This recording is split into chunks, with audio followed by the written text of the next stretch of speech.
10 November 1660ला Chhatrapati Shivaji महाराजांनी अफजलखानाचा वध केला.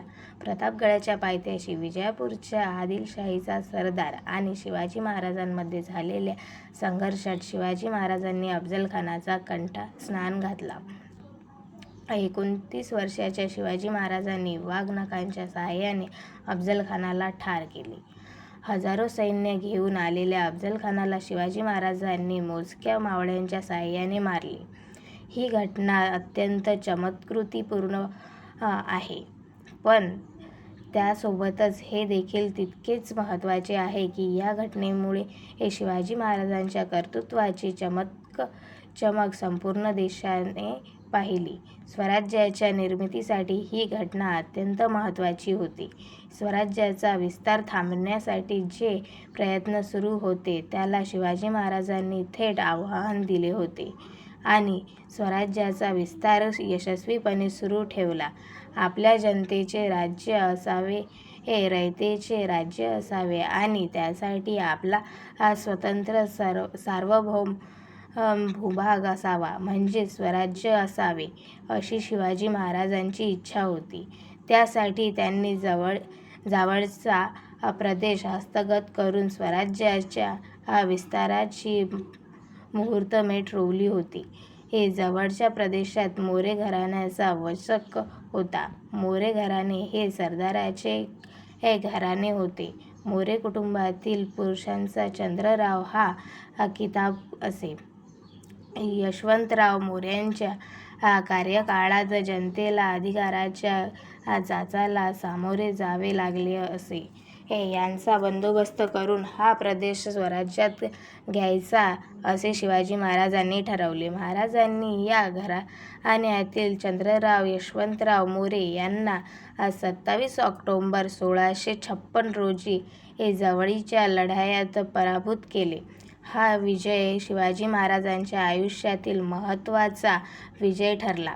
यामुळे त्यांना आत्मविश्वास वाढला आणि स्वराज्य स्थापनेत अनुकूल पार्श्वभूमी तयार झाली.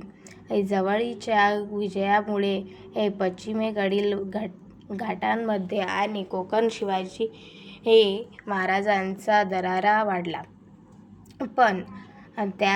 पण त्याच वेळी आजूबाजूची राज्ये देखील सावध झाली. शिवाजी महाराज आदिलशाहीच्या केंद्रावर हल्ले करत असत. त्याच वेळी त्यांनी मुघलांकडे असलेल्या जुन्नरवर देखील हल्ला केला.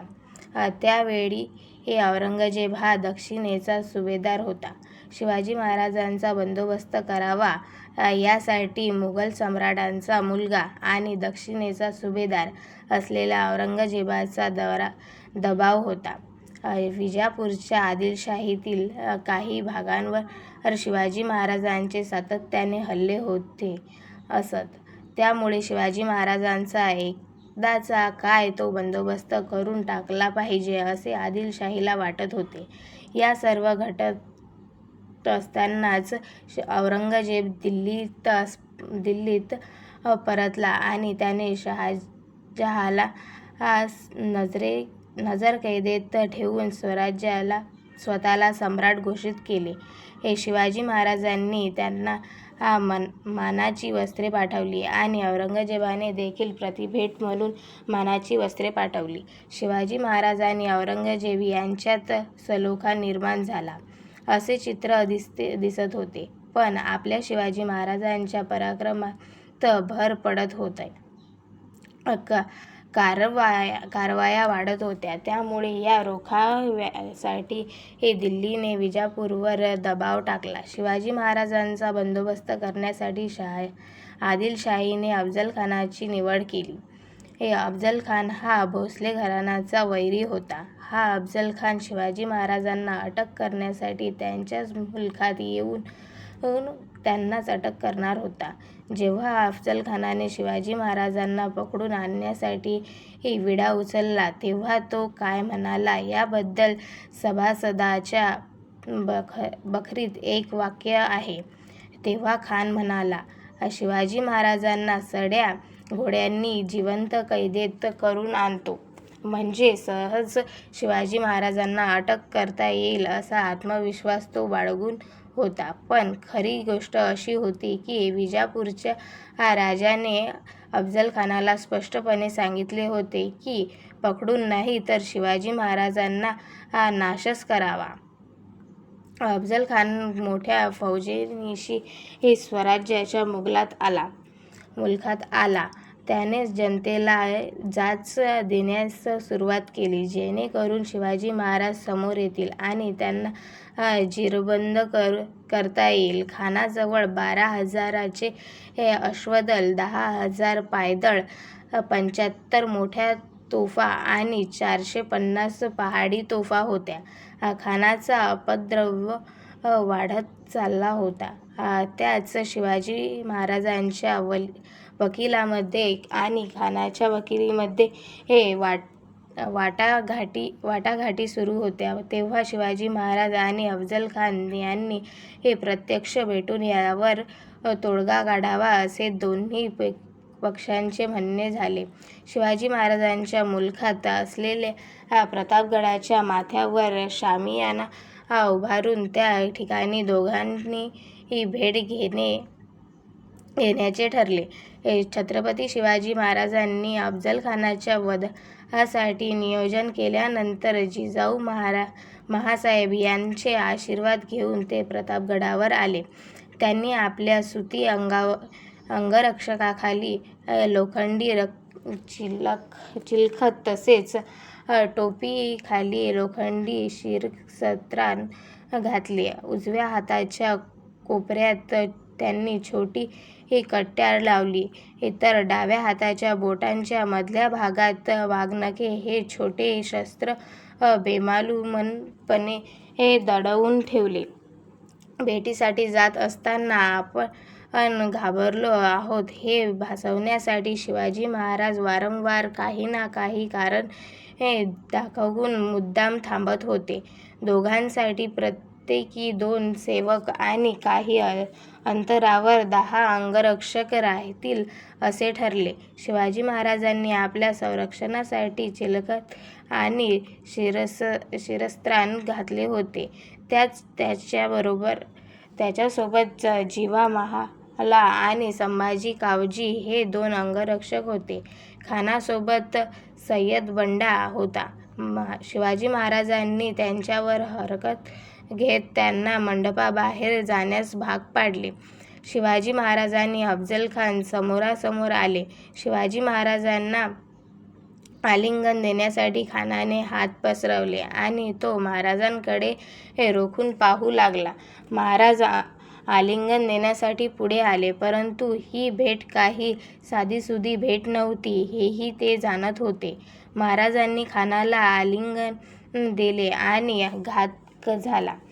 त्यांचे मस्तक काठीत दाबून त्या अफजलखानाने त्यांच्या पाठीवर खंजीरीने वार केला. त्याने महाराजांची मान दाबून धरली, पण आपल्या छत्रपती शिवाजी महाराजांनी चिलखत घातलेले असल्यामुळे त्यांना काहीही झाले नाही. शिवाजी महाराजांनी अत्यंत चपळाईने सर्व परिस्थितीचा अंदाज घेतला आणि त्यांनी आपल्या वाघनखांनी अफजलखानाचा कोथळा बाहेर काढला. खान ठार झाल्यावर त्यांच्या सेवकांनी महाराजांवर हल्ला चढवला. त्यांना महाराजांनी ठार केले. सय्यद बंडा तात्काळ हातात केला. त्याला जिवा महालाने ठार केले. आता महत्त्वाची गोष्ट ही होती की खानाच्या सैन्याचे काय करायचे. बाहेर त्यांचे सैन्य खूप मोठे होते आणि इतर अनेक सरदार त्यांच्यासोबत आले होते. त्यांना हरवणे आवश्यक होते. शिवाजी महाराजांच्या आदेशानुसार तोफांचा इशारा देण्यास सुरुवात झाली. अफजलखानाच्या तळावर हल्ला करण्याचे नियोजन शिवाजी महाराजांनी आधीच करून ठेवले होते. त्यानुसार प्रतापगडाच्या पायथ्याशी तसेच त्या भागातील जंगलामध्ये लढाया झाल्या. यामध्ये कान्होजी देशमुख, बाजी सर्जेराव यांनी खानाच्या सैन्याचा धुव्वा उडवला. अनेकांनी शरणागती पत्करली. त्यांना शिवाजी महाराजांनी अभय दिले.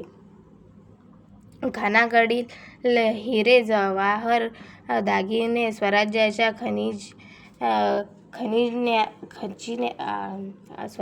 खजिन्यात घेण्यात आले.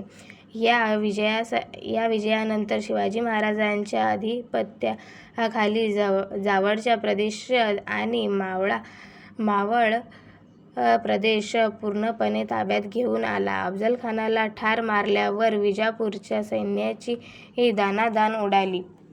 अनेक वर्षांपासून जागीरदाराच्या जाचाला कंटाळलेल्या जनतेने सुटकेचा निश्वास टाकला. यानंतर नेताजी पालखांच्या नेतृत्वाखाली छत्रपती शिवाजी महाराजांनी आदिलशाहीच्या प्रांतात आणि कोकणात मोठी मजल मारायला सुरुवात केली. अफझलखानाच्या मृत्यूनंतर अगदी काही दिवसांच्या आत शिवाजी महाराजांनी कोल्हापूर, पंढरपूर आणि कोकणातील बराच मोठा प्रदेश ताब्यात घेतला.